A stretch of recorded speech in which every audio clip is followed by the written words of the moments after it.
Bonjour et bienvenue dans Je ne suis pas raciste mais, le podcast qui décortique le racisme qu'on dit ordinaire mais qui n'a rien d'ordinaire.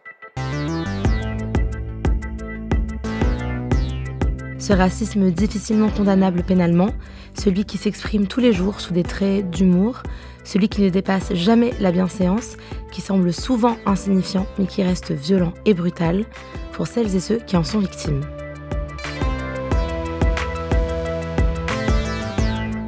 Aujourd'hui, je reçois Christelle Bakima-Punza, autrice de Corps Noir, réflexions sur le mannequinat, la mode et les femmes noires, et Camélia Barbachi, créatrice de la marque franco-tunisienne Chez Nous. Merci d'être là. Bonjour, comment ça va ? Ça va, il pleut plus, c'est bien. Coucou, ça va et toi ? Ça va, je suis très contente de vous recevoir et de parler de la thématique qu'on va aborder aujourd'hui. Mais avant d'entrer dans le vif du sujet, j'ai une petite histoire, une petite anecdote à vous raconter. Alors, j'ai une amie à moi qui s'appelle Safia et qui est une fan de maquillage. Donc, depuis toujours, elle adore le maquillage. C'est quelque chose qui est vraiment au centre de sa vie. Ah oui, et Safia est une femme noire. Donc, je sais pas si vous voyez où je veux en venir. Un jour, elle part dans une boutique, elle veut s'acheter un fond de teint. On est en 2014-2015. Et en fait, elle se rend compte qu'elle galère à trouver un fond de teint. Alors, elle se retrouve à devoir acheter 2 couleurs pour faire des mélanges. Et ces mélanges-là n'arrivent jamais à sa teinte, qui est quand même assez foncée. Et donc, il a fallu attendre 2017 et la création de la marque Fenty de Rihanna, et où elle a enfin pu trouver sa teinte, quelque chose qui lui ressemblait, mais ça a pris plusieurs années. Quoi. Est-ce que vous, c'est quelque chose qui vous est déjà arrivé, galérer à trouver votre teint, que ce soit dans le fond de teint ou autre chose ? Moi, je mets pas de fond de teint et tout, mais par contre, comme je suis passionnée de mode et de beauté depuis longtemps, c'est des trucs que je regarde. Et en fait, il y a une longue histoire de femmes noires qui ont mélangé leur fond de teint. Enfin, c'est des anecdotes que des tantes, elles ont pu raconter quand elles sont arrivées en France, dans les années 80, dans les années 60. Enfin, c'est un truc générationnel. Et en fait, même si aujourd'hui, il y a Fenty Beauty, il y a encore des grandes marques ou des grands department stores où quand t'as la peau trop foncée, on peut dire « Ah, on l'a pas en magasin, mais commande en ligne ». Moi, j'aime bien aller faire les tests juste pour voir s'ils sont cohérents entre l'image de marque et l'expérience réelle en boutique. Ouais, je pense que c'est particulièrement valable pour les peaux noires.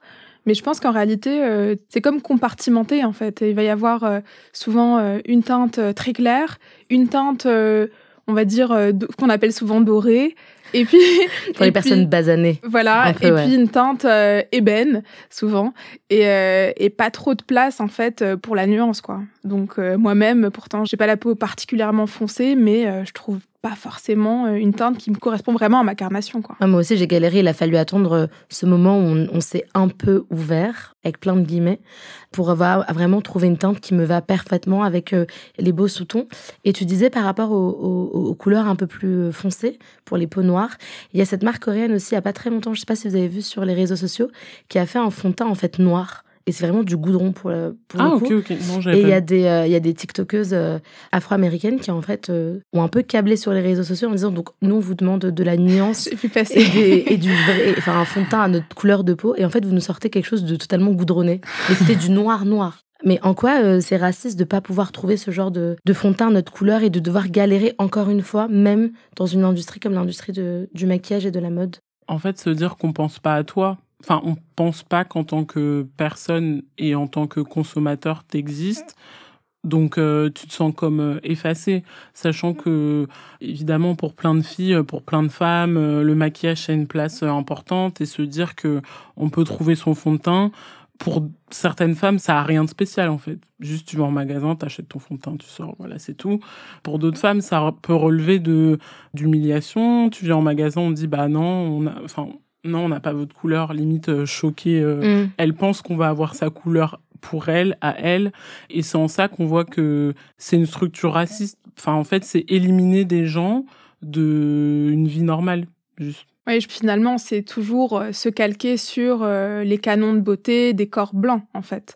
Et je pense qu'en ça, c'est raciste, quoi, parce que finalement, il y a la norme qui est le corps blanc, et puis le reste qui relève de l'exception. En fait. Mais la transition est toute trouvée parce que c'est exactement ma première question qui va nous faire entrer dans cette thématique qui est la mode.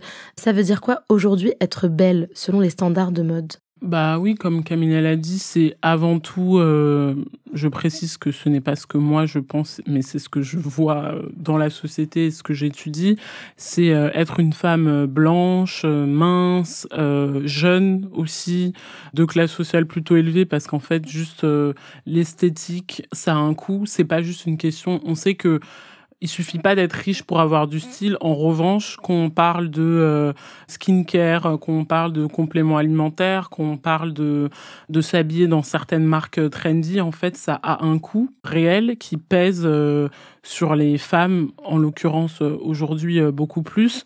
Et donc, en fait, de là, toutes les personnes qui ne rentrent pas dans ces normes-là sont éliminées. Et qu'on peut le voir, j'ai bien spécifié jeune aussi, parce qu'en fait, même une femme blonde aux yeux bleus, super belle à 25 ans, 35 c'est terminé en fait. Donc le laps de temps dans lequel tu es considérée comme belle, c'est très très court finalement. Donc personne n'est à l'abri d'être jetable, quoi. Et en termes de traits physiques du visage, par exemple, parce que c'est vrai que c'est quelque chose qui revient beaucoup, c'est qu'il y a des traits qui sont considérés comme beaux. C'est les traits typiques occidentaux, donc souvent on parle d'un nez fin. Par contre, la bouche pulpeuse revient, ça c'est emprunté à des corps qui sont pas occidentaux, mais c'est ça qui est drôle aussi, c'est que les caractéristiques des corps sont attractifs et beaux et acceptables quand c'est sur des corps blancs, mais en revanche, une bouche pulpeuse sur une femme d'origine nord-africaine, c'est vulgaire. Sur une femme noire, pareil, c'est pas beau. Ouais, on convoque directement des stéréotypes presque animaliers. Exactement, ouais. Et comment sont régis ces critères de beauté ? Est-ce qu'on sait d'où ils viennent ? Déjà, ça vient de la rencontre malheureuse entre l'Occident et l'Afrique et une partie de l'Orient.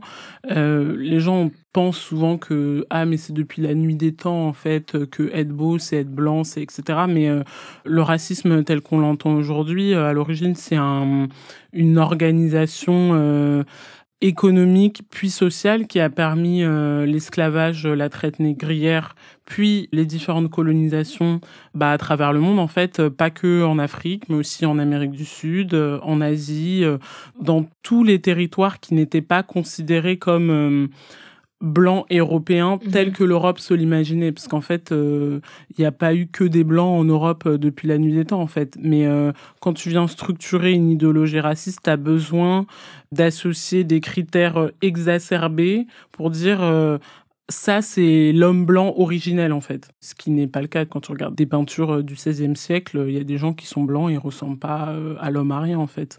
Et donc, forcément, à partir du moment où tu mets en place un système qui vient hiérarchiser l'Europe est supérieure à toutes les autres civilisations, les corps des gens qui représentent cette Europe-là viennent dominer les autres aussi. Et donc forcément, le racisme et ces dominations-là s'appliquent dans des schémas esthétiques. Donc plus t'es blanc, plus t'es beau. Moins t'es blanc, moins t'es beau. Et tout est calqué. Et ça rentre aussi dans la question des goûts. Il y a des goûts civilisés, dits civilisés, parce qu'en fait, c'est des goûts dits européens. Et quand tu reprends l'exemple, c'est un enfant qui mange, en France en tout cas, qui mangerait à la cantine avec ses mains, on va dire, il est pas civilisé, alors qu'en fait, peut-être que le pays dont il vient ou sa culture, on mange avec les mains et c'est très propre. Mais du coup, forcément, ça hiérarchise. Je pense qu'il y a ça, et il y a aussi, comme dans le reste de la société, en fait, un rapport de dominance. Il y a les dominants et les dominés, et il y a aussi, je pense, la société de consommation, simplement aussi, le capitalisme qui fait que, en fait, on nous inflige des critères de beauté pour qu'on puisse acheter tel ou tel produit et consommer pour atteindre un idéal qui n'existe pas, quoi. Et donc, dans tout ce qu'on s'est dit, finalement, on voit les obstacles. En tout cas, on les comprend par, comme tu disais, l'héritage de la colonisation et aussi des standards de beauté. Mais donc, quelle est la place pour les femmes racisées dans cette industrie-là ? Est-ce qu'elles sont considérées comme belles ? En fait, déjà, je pense tout dépend où on se situe, tout en sachant que l'industrie de la mode telle qu'on la perçoit aujourd'hui, le plus gros poids économique et historique se situe en Occident, et de plus en plus, les consommateurs, ils viennent pas de là, en fait. Mais pourtant, le cœur, l'héritage, tu vois, il vient de l'Occident, et je pense que pour le coup, dans la mode, c'est important de pas juste dire femme racisée, mais vraiment femme noire, femme nord-africaine, femme arabe ou par exemple femme asiatique, parce que moi, j'ai étudié la problématique des mannequins noirs et on m'a souvent posé la question pour les mannequins arabes et j'ai dit, en fait, il faut déjà que vous sachiez que les mannequins noirs dans la mode occidentale existent entre guillemets plus que les mannequins arabes ou nord-africaines dans le cas de la France.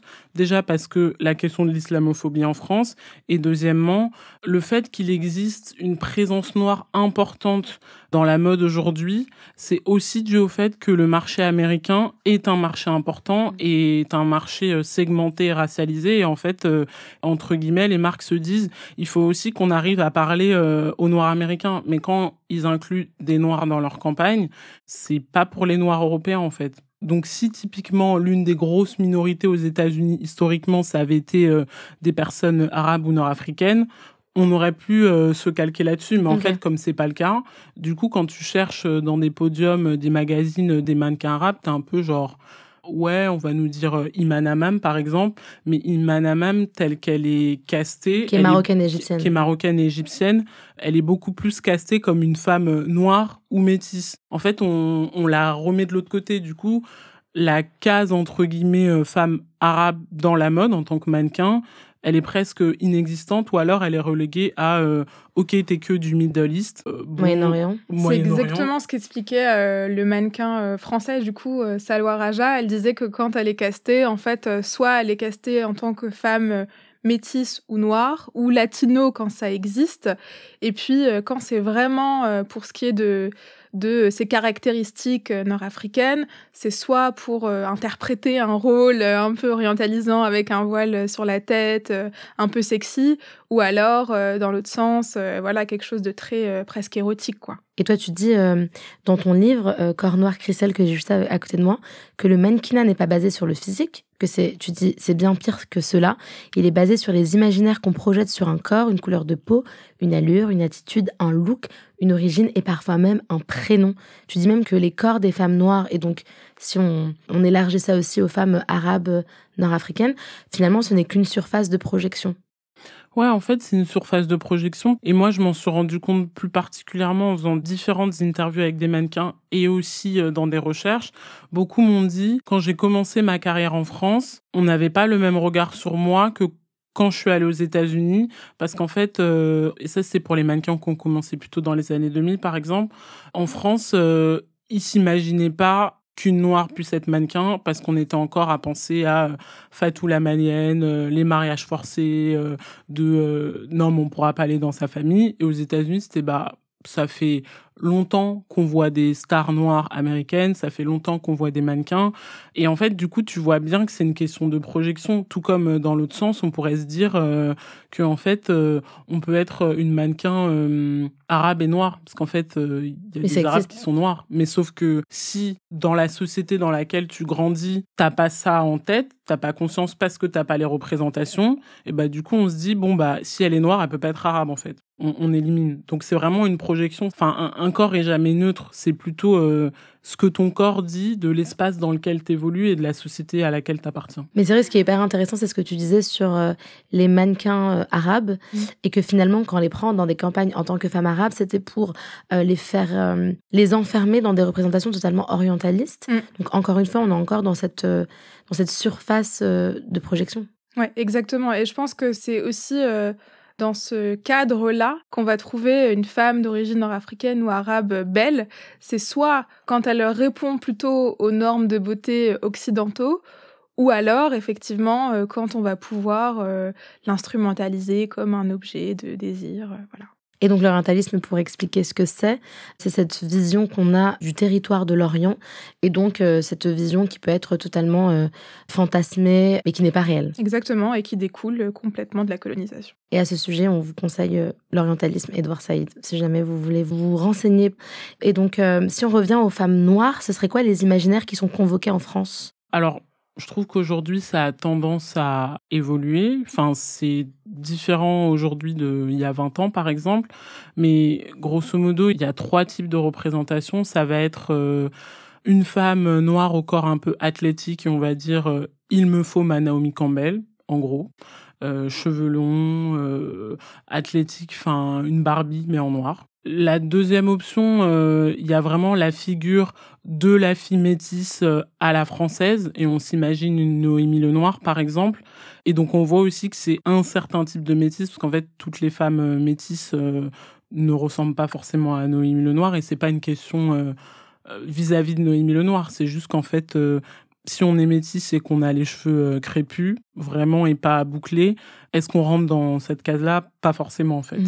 Après, il y a une troisième case qui va plus être, on va dire, une mannequin noire à la peau très foncée, le crâne rasé, qui fait un peu plus penser à une mannequin comme Adou Takesh, et qui fait penser au physique qu'on appelle un peu Afrique de l'Est, et qui vient aussi d'un regard colonial, parce qu'en fait, quand on regarde des photos qui ont été prises pendant la colonisation par des explorateurs, grand guillemets. Sur le continent africain, il y a beaucoup de portraits de femmes qui étaient des portraits aussi non consentants, où en fait on a des femmes nues, à la peau très foncée, parfois qui ont le crâne rasé, on ne sait jamais si c'est de leur culture ou si c'est parce qu'on leur a rasé le crâne, parce qu'il y a aussi une histoire importante d'humiliation des femmes, que ce soit au moment de la colonisation ou même pendant la guerre et l'après-guerre, de raser les femmes, en fait, de leur enlever cette partie de féminité. Donc c'est aussi, on ne sait jamais si c'est un standard de beauté qui était là avant ou si c'est un truc qui a été créé. Donc ça, c'est vraiment, on va dire, les trois gros archétypes, mais ça veut aussi dire qu'on rentre dans des archétypes alors qu'en fait, il y a aussi juste le truc de, elles n'existent pas, en fait. On ne sait pas trop qui, comment, et c'est jamais à elle qu'on va penser en premier, parce que c'est, encore une fois, c'est pas la norme. Et si on pense à elle, c'est pour le marché américain, pour l'étranger, il faut qu'on ait l'air ouvert, donc faut qu'on prenne une mannequin noire. Sinon, si c'est un truc juste pour la France, c'est pas grave. On a un peu parlé des imaginaires convoqués pour les femmes arabes, mais est-ce qu'il y en aurait d'autres? Honnêtement, on est souvent réduite à ça, quoi. C'est soit une femme qui a l'air plutôt docile et douce, et les caractéristiques qu'on imagine de la féminité traditionnelle, ou alors ce côté très orientalisant, très érotisant, quoi. Et est-ce que la mode participe à renforcer ces imaginaires? Et si oui, comment? Là où elle renforce ces imaginaires, c'est que la mode, c'est un système de langage et à la fois une industrie qui marche sur l'exacerbation de caractéristiques, en fait. Donc, ça va être... il va y avoir une couverture de magazine avec une mannequin noire. On va lui faire un look Grace Jones. Donc, elle aura la peau très foncée, un maquillage très coloré, très pop, une coiffure afro-structurée. Et en fait, moi, je l'avais compté dans beaucoup de séances photos que j'ai vues où il y avait des mannequins noirs, surtout entre les années 80 et les années 2000. En fait, on a l'impression que, au moins 50% des looks, c'est ça, en fait. Et donc, c'est exacerbé, et ça vient, en fait, dans ce regard de, OK, si je suis noire et que je veux être belle, je dois ressembler à 3 types de physique, sachant que dans les 3 types, les 3 ne se valent pas. C'est toujours mieux, entre guillemets, de ressembler à Naomi Campbell, parce que ça reste une pureté noire belle, entre guillemets, vraiment entre guillemets. Et ça exacerbe parce que la mode, c'est pas non plus une industrie qui est réflexive sur son propre travail. Quand je dis réflexive, c'est que, par exemple, dans les mondes politiques, il y a une habitude de critique sociale du monde politique en interne. C'est des sujets qui vont toucher les gens dans la société, etc. Dans la mode, ça va tellement de plus en plus vite qu'en fait, on crée des images, on crée des campagnes, on crée des vidéos, on avance. Et à moins qu'il y ait un backlash aujourd'hui avec la question des réseaux sociaux, que l'image, elle soit néfaste pour le devenir de milliers de femmes dans la société, c'est pas le problème de l'industrie, en fait. Et ça y participe aussi parce que justement, la mode, c'est toujours cet idéal qu'on a envie d'atteindre. Et donc, je pense que les campagnes de mode et tout ce que ça entretient, ça participe de façon directe, en fait, au complexe même des femmes, racisées ou pas même, qui se reconnaissent pas dans ces dictates, quoi. Oui, en plus, ça les invisibilise encore plus. Parce que finalement, il faut être comme ça, et si tu ne l'es pas, exactement, tu es d'office mis de côté, quoi. Tout à fait, ouais.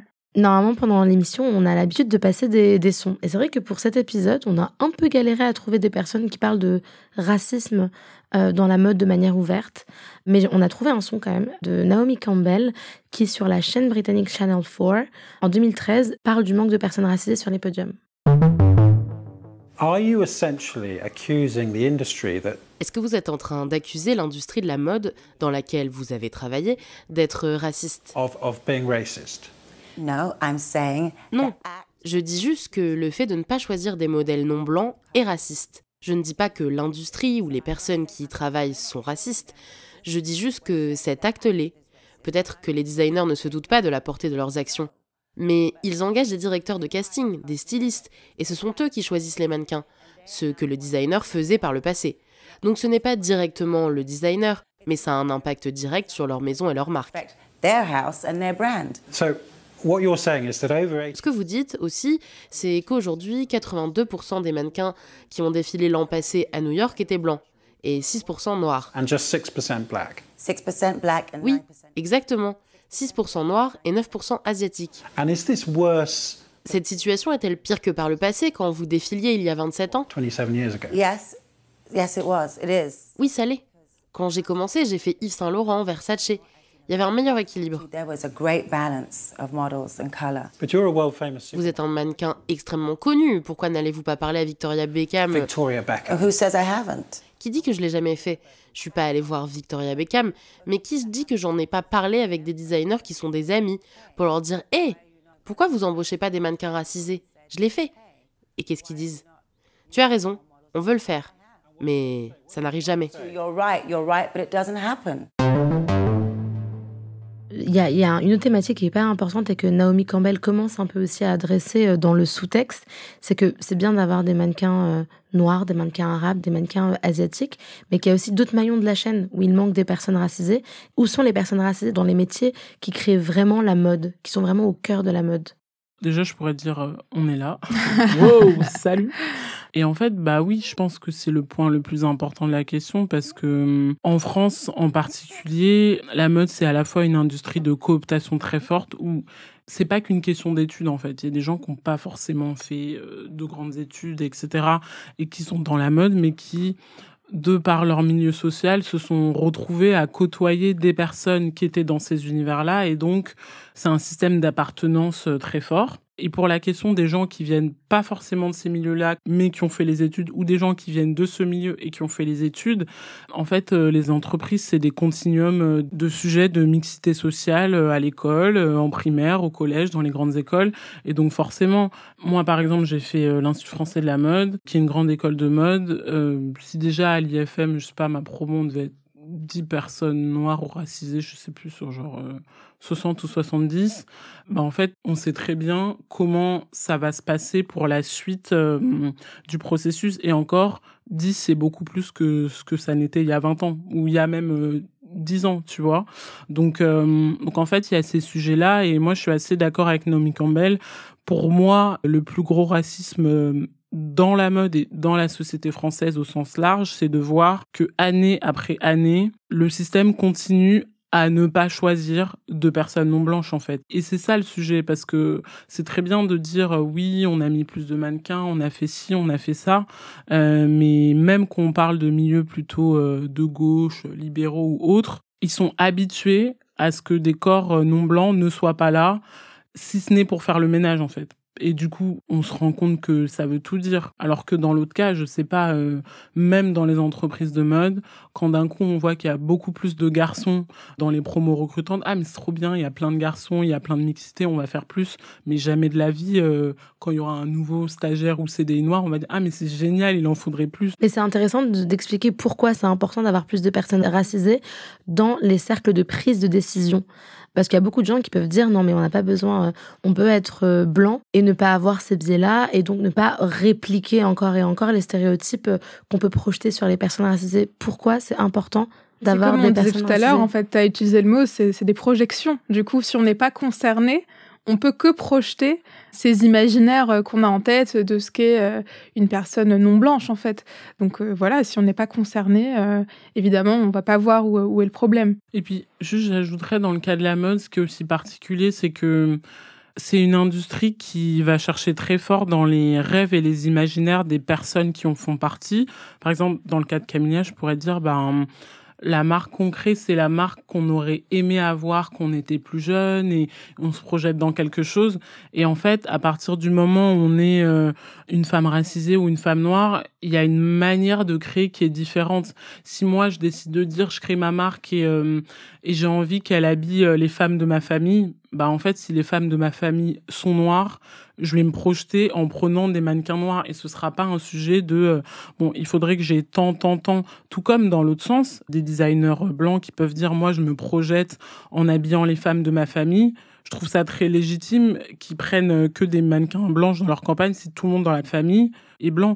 Mais c'est juste qu'il faut comprendre qu'en fait, on est sur un tel déséquilibre de qui peut s'exprimer dans la mode et créer ses maisons que, bah oui, en fait, on va demander aux marques avec des designers blancs, oui, de caster beaucoup plus de mannequins non blanches. Parce qu'en fait, les autres designers, eux, qui sont non blancs, n'ont déjà pas droit au chapitre pour arriver à des moments comme la Fashion Week, les présentations. Donc en fait, il faut rééquilibrer d'un côté.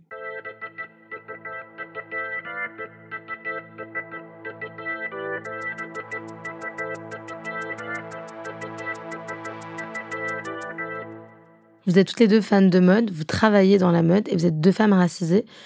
Ma question, elle est simple. Comment vivre dans cette industrie avec tout ce qu'on raconte depuis quelques minutes? Ça a l'air compliqué. On l'a beaucoup entendu, mais moi, je m'en suis rendu compte particulièrement quand j'ai décidé de lancer ma marque. C'est qu'en fait, c'est vrai qu'il faut en faire 10 fois plus que les autres, quoi. Ton travail ne sera reconnu, malheureusement, que quand on aura fait vraiment 10 fois plus que les autres. Si je prends un exemple, il y a des marques qui existent aujourd'hui et qui surfent sur cet univers méditerranéen, voilà, oriental, qui font des shootings en Afrique du Nord, qui vont créer des vêtements qu'ils vont appeler bohème. Et ça fonctionne très bien. Mais dès lors que cette marque est portée par une personne d'origine nord-africaine et qu'elle incarne sa marque, et ben là, ça devient plus problématique, en fait. Et on va pas avoir accès aux mêmes choses que ces marques qui sont portées par des personnes blanches. Ça, c'est la réalité aujourd'hui. Et qu'est-ce qui t'a quand même donné envie de te lancer, de créer ta marque? Ben, c'est justement le fait de pas pouvoir m'identifier, le fait de vouloir me réapproprier en fait mon identité, pas être perçue qu'à travers voilà ce qu'on veut bien voir de moi, et montrer aussi une image positive et créative de mon héritage nord-africain dont je suis fière, et sans l'instrumentaliser en fait. On fait comme on peut. Et ce qui est malheureux aussi aujourd'hui, c'est que j'ai le sentiment que mon travail il est beaucoup plus valorisé à l'étranger qu'en France. Et pourquoi ça? Je prends un exemple, quand je fais un pop-up. Donc un pop-up, une boutique éphémère où je reçois des clients de partout, donc il va y avoir des Français et des étrangers. Les étrangers, ils vont tout de suite, si je prends un Américain, un Allemand, un Anglais, qui rentre dans la boutique, il va tout de suite trouver l'univers de la marque cool, mais pour ce qu'il est. Tandis qu'un Français, quand il rentre dans la boutique et qu'il peut voir un t-shirt où il y a une broderie qui est écrite en arabe, bah en fait ça lui donne à réfléchir. Il va se demander voilà, mais comment est-ce que je vais être perçue si je porte un t-shirt où c'est écrit en arabe, des choses comme ça. Et donc là ça revient au racisme, à l'islamophobie dont tu parlais.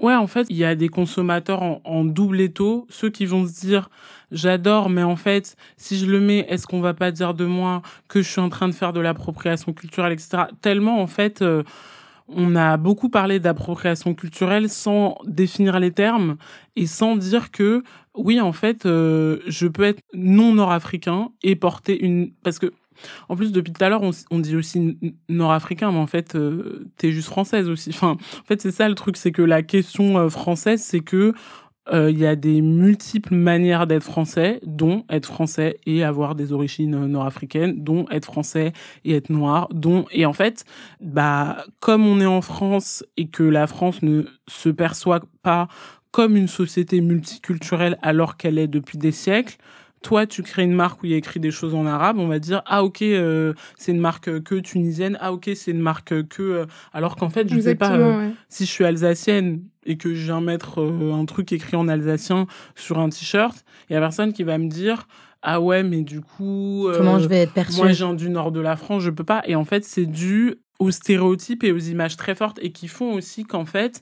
il y a des gens qui, du coup, se sentent bloqués en se disant « Non, mais ok, je vais pas le faire ». Et après, il y a aussi les autres, clairement, qui sont sur du « Ah non, mais quitte à avoir des vêtements un peu nord-africains, je préfère avoir un truc nord-africain qui vient vraiment de là-bas et qui n'est pas français, et etc. » C'est aussi pas comprendre que c'est pas aider les gens que de faire ça, en fait. Et je pense que le sujet, il est là, c'est que le plafond de verre auquel tu peux te confronter ou d'autres personnes peuvent se confronter est directement lié à la situation des personnes qui ont ton corps en France. Et c'est pour ça que du coup, les personnes qui vont créer des vêtements avec des inspirations nord-africaines, mais qui ne sont pas bloquées parce que eux, ils ont un corps blanc, en fait. Et c'est ça qui est intéressant, en fait. Un consommateur français, il est prêt à acheter un t-shirt Suprême, par exemple, où c'est écrit en arabe, parce que on n'est pas associé à des personnes qui le sont. Finalement, c'est triste, mais c'est ça la réalité. Donc, voilà, c'est comme ça. Et toi, comment tu navigues dans cette industrie, Christelle ? En fait, moi, du coup, comme je suis plus à la fois sur l'aspect communication, mais aussi de par mon livre aspect critique et journalistique. Experte, presque. Voilà. Moi, j'ai l'impression que je suis très dans la mode et aussi très sur le côté. En fait, quand tu analyses un système, c'est important de pas te sentir, à mon sens en tout cas, de pas te sentir partie prenante entière parce que il y a des questions d'affect qui peuvent rentrer en compte, qui peuvent être très difficiles parce que tu vois comment ça fonctionne. Après, moi, j'ai toujours navigué en ayant malheureusement conscience que on n'allait pas être 100 000 là-dedans. Et plus j'avance, et plus en fait, moi, j'en rencontre des personnes noires, tu vois, genre des personnes noires ou des personnes non blanches de plus en plus et qui viennent aussi de milieux sociaux très différents. Je pense que ça aussi, c'est un sujet socio et aussi géographique. C'est important parce que selon si tu as une proximité à Paris ou pas, en fait, deux personnes noires, une qui a grandi à Paris ou en banlieue ou une au fin fond de la France, c'est pas du tout le même accès, en fait. Les gens que tu connais, si ça fait longtemps que tu es dans la ville, enfin voilà. Après, moi, ce que je trouve, à mon sens, toujours violent dans cette industrie, même avec ce que je fais et la place que j'ai, c'est de me dire, c'est toujours fou de voir qu'il y a des endroits où je peux aller, où je connais, ça fait 5 ans, 10 ans, et il n'y a toujours pas de noirs, quoi. Et je me dis, mais vous voulez pas avancer, en fait. Et pour moi, c'est plutôt ça qui me pose question. C'est dans quelle mesure est-ce qu'on peut évoluer dans une industrie qui se dit ouverte par essence, mais qui, dans les faits, c'est pas ça qu'elle montre. Et ne voit pas que ce qu'elle montre, en fait, il y a une dissonance cognitive assez importante quand t'es très jeune et que tu regardes la mode, t'as l'impression que tout le monde peut y être, qui que tu sois, quelle que soit ta couleur de peau, ta taille, et encore ta taille, ça dépend, voilà. Et en fait, quand tu rentres dedans, tu comprends que... T'es confronté à la réalité. C'est une société comme une autre. Dans ton livre, Christelle, tu parles beaucoup de la représentation et c'est vrai que c'est une thématique qui est importante. Quelles sont les figures qu'on voit en grandissant ? Parce que ça nous permet aussi de nous projeter, de nous dire pourquoi pas moi. Donc là, ma question, c'est est-ce que vous avez eu des figures en grandissant qui étaient dans la mode ? Et si oui, lesquelles, Camélia ? Honnêtement, moi, j'ai pas comme ça des figures où je me suis dit, ça c'est une personne qui me ressemble, qui me donne envie d'y arriver. C'est peut-être même l'inverse, en fait. Ce qui m'a poussée à créer la marque, c'est justement ce manque de représentation et l'envie de créer ce à quoi j'ai pas eu accès, quoi. Mais ça, c'est valable même pour d'autres domaines, quoi. Je sais qu'en grandissant, même dans la musique, dans plein de domaines, je m'identifiais surtout plus jeune à la fille qui avait la peau un peu plus foncée. Alors quand bien même, moi, j'ai pas particulièrement la peau foncée, mais c'est juste que c'était le quota de diversité. J'aimais bien la petite Bratte qui avait qui avait les cheveux marron très bouclés. Mais c'est fou à quel point nous, on arrive à s'identifier.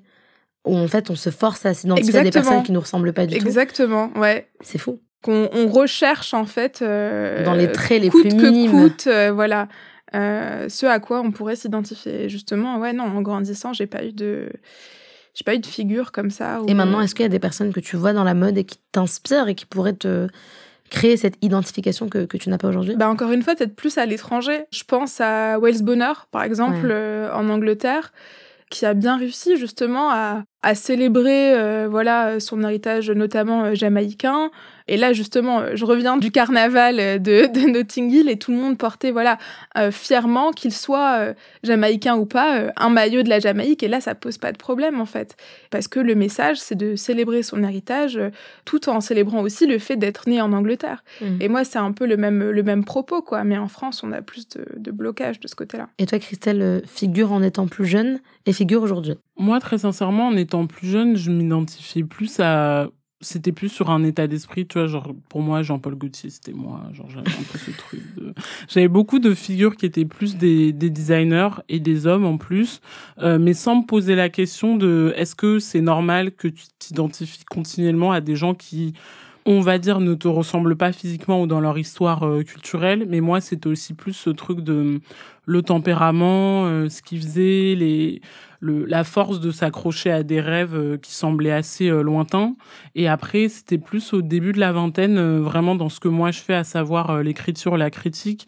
Il y a une journaliste américaine qui s'appelle Lindsay People, qui avant était rédactrice en chef de Teen Vogue et maintenant de The Cut. Question des médias américains. Ouais, des médias américains, qui avait écrit justement il y a 5 ans, je crois que c'est sorti en 2018, un article qui s'appelait Everywhere and Nowhere, What It's Like to Be Black and Work in Fashion. On peut traduire par... C'est, ici et là, ce que ça signifie d'être noir et de travailler dans la mode, qui était une enquête, vraiment monumentale. Elle avait interviewé 180 personnes, je crois. Wow.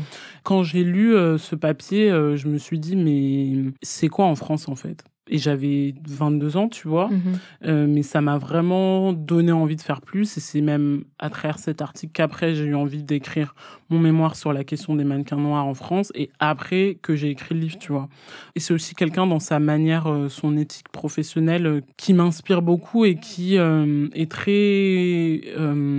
Qui verbalise beaucoup. Qui verbalise beaucoup, pas juste le fait d'être noir, mais en fait de ce que ça signifie d'être noir et de travailler dans une industrie où on ne nous attend pas, à savoir créer des opportunités pour soi-même, mais aussi pour les autres. En fait, il y a plein de manières de le faire pour les autres. Il y a à la fois juste se rendre visible, qui fait que d'autres gens pourraient se dire « Ah, elle est là, donc peut-être que moi aussi je pourrais le faire », mais aussi si des gens ils m'envoient des messages, je peux essayer de répondre. Si je vois des gens dont j'aime ce qu'ils font, et qu'ils soient noirs ou non d'ailleurs, mais à partir du moment où quelqu'un fait un travail que j'estime professionnel à l'endroit de la mode, et que je vois très bien que les personnes habituelles de l'industrie ne vont pas s'y intéresser, et ben moi en fait je me dis d'autant plus, moi j'aime bien, j'ai envie que plus de gens soient au courant et analysent ça. On a beaucoup parlé du racisme dans les codes, dans les représentations, dans les stéréotypes. Donc un racisme qui est ancré, qui est presque systémique. Mais il y a aussi le racisme qui passe par la manière dont on parle de ces mannequins-là. Et c'est là qu'entre en jeu, en tout cas toi t'en parles dans ton livre, on appelle ça le syndrome du sauveur blanc. Qu'est-ce que c'est le syndrome du sauveur blanc ? En fait, c'est comment l'Occident se fait bien voir du reste du monde en allant sauver des personnes qui vivent dans les Suds, noirs, arabes, qui viennent les sortir de la pauvreté. Et dans le cas de... Les amener à la civilisation. Ouais, voilà. Civiliser. En fait, c'est vraiment à l'origine la mission civilisatrice de l'Occident vis-à-vis du reste du monde.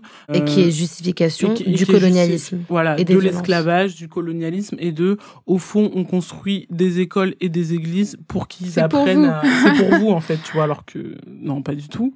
Et en fait, dans la mode, ça se retrouve dans comment est-ce qu'on va aller chercher une jeune fille noire pauvre au fin fond d'une zone aride, de famine, qui du jour au lendemain va se retrouver sur un défilé à Paris, et en fait, on aura sauvé sa vie et toute sa destinée, quoi. Et dans le livre, moi, il y a un chapitre que j'ai trouvé hyper intéressant et formidable qui s'appelle « Rendez-vous en terre inconnue ». Et donc, il y a cet extrait d'un article qui s'appelle « Alex Weck, 21 ans, top modèle black la plus demandée du moment. Elle combat activement contre la faim au Soudan, fille de famine. » Et donc ça, c'est sorti en 98 et c'est un article de Libération.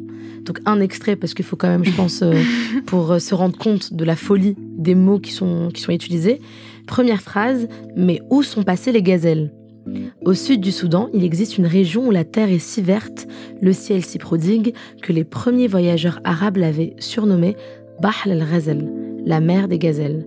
Les gazelles ont disparu et le peuple dinka y est décimé par une terrible famine qui a ému le monde. Le temps d'un été chiche en actu, loin, très loin de la misère du monde, une jeune gazelle dinka promène ses grands compas, découvre le monde du haut de ses 21 ans. Alex Weck est là, en majuscule, mannequin black du moment. Il y a beaucoup trop de problèmes dans ces phrases-là. Et ça rejoint totalement ce que tu dis de aller chercher des mannequins dans des pays où la famine fait rage, même s'il y a une terre qui est si verte et un ciel si prodigue. C'est une manière de légitimer sa place dans les scènes européennes, mais c'est surtout en fait un vocabulaire qui est raciste de A à Z. Du début à Il n'y a la fin. rien qui va. Ouais, et en fait, moi, cet article, j'étais tombée dessus quand je faisais mes recherches de mémoire en 2018. Et en fait, j'ai été choquée.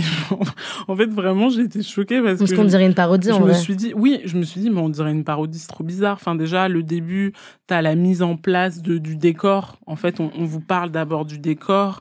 Et ensuite, plus on ouvre et t'as l'impression de voir, je sais pas, une pépite d'or. Et en fait, la pépite d'or, c'est la mannequin. Enfin, du début à la fin. Et c'est vrai que, il y a des articles aujourd'hui. Enfin, le monde a changé, mais en même temps, j'ai lu aujourd'hui des articles sur Adou Takesh, qui est un peu la descendante de Alek Wek, parce qu'elle est australienne pour le coup, mais elle vient aussi du Sud-Soudan. Elle a grandi dans un camp de réfugiés à l'origine. Beaucoup d'articles sur Adou Takesh, c'est la mannequin réfugiée de l'année, 2 réfugiés à top modèle. Et en fait, les articles, au début, ils commencent tous de la même manière. Ils plantent un décor.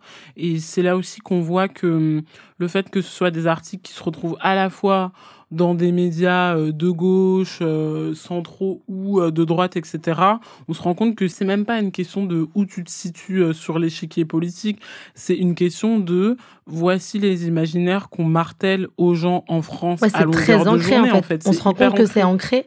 Mais pourquoi ce besoin de directement faire... Tu parlais de la mannequin réfugiée de l'année. Pourquoi il y a ce besoin systématiquement de faire le lien et de revenir à ce genre de discours? En fait, les gens veulent de belles histoires.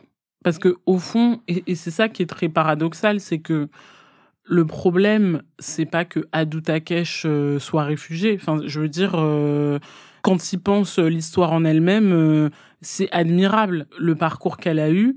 Mais ce qu'on ne dit pas, le parcours qu'elle a eu, c'est pas grâce à la mode, en fait, c'est grâce à elle-même et son entourage. C'est un travail collectif, parce qu'en fait, tu peux avoir fait un seul défilé, ça veut pas dire que tu vas te construire une carrière. C'est une industrie qui est très difficile, surtout quand t'es très jeune, et ce qui est beaucoup le cas de mannequins. Et pourquoi la mode se raconte ces histoires-là? C'est parce qu'aussi, il y a la question de... il faut qu'on comprenne... quel est notre rôle dans cette société? Ok, on exploite des gens par-ci par-là, mais c'est toujours bien parce que grâce à nous, il y a des personnes ça vient un peu compenser un peu le reste, compenser le fait qu'elles sont dans des conditions horribles, que souvent elles sont endettées à la fin, qu'elles peuvent être jetées comme des mouchoirs. Qu'elles peuvent être jetées, et donc du coup finalement elles devraient presque être reconnaissantes, quoi. Alors, on a établi quand même un tableau très cynique et très sinistre de la mode. Est-ce qu'on peut changer les choses? Et si oui, comment? Parce que dans le livre, à un moment donné, tu te questionnes sur peut-on changer les choses? Comment les changer? Je vous la pose aujourd'hui. Est-ce qu'on peut changer les choses dans la mode et qu'est-ce qu'il faudrait faire? Disons qu'au début, j'ai été très optimiste. Donc, j'ai créé cette marque chez nous avec cette idée de fédérer et de proposer justement un avenir plus inclusif et plus bienveillant dans la mode à mon échelle. Mais c'est vrai que je rencontre pas mal de barrières. Maintenant, je pense qu'en portant chacun de notre côté une initiative, on peut petit à petit changer les choses, j'espère. Toi, Christelle? Moi, je pense que c'est important que les gens continuent à se rencontrer, justement pour créer en collectif, pour s'apporter du soutien et de la force, parce qu'en fait, si on est plusieurs à voir les problèmes d'un côté, c'est que collectivement, il y a des solutions qui peuvent être mises en place. Et je pense que pour moi, si c'était un combat perdu d'avance, je serais sortie, quoi. Je pense que je serais allée dans une autre industrie, mais en fait, le sujet... c'est pas que l'industrie, c'est la société dans laquelle on est et on baigne dedans. Je pense que si j'allais travailler dans la musique, il y aurait un autre sujet. Oui, malheureusement, je suis dans toutes les industries. Je suis aussi à cheval avec le monde de l'édition. C'est pas mieux que dans la mode.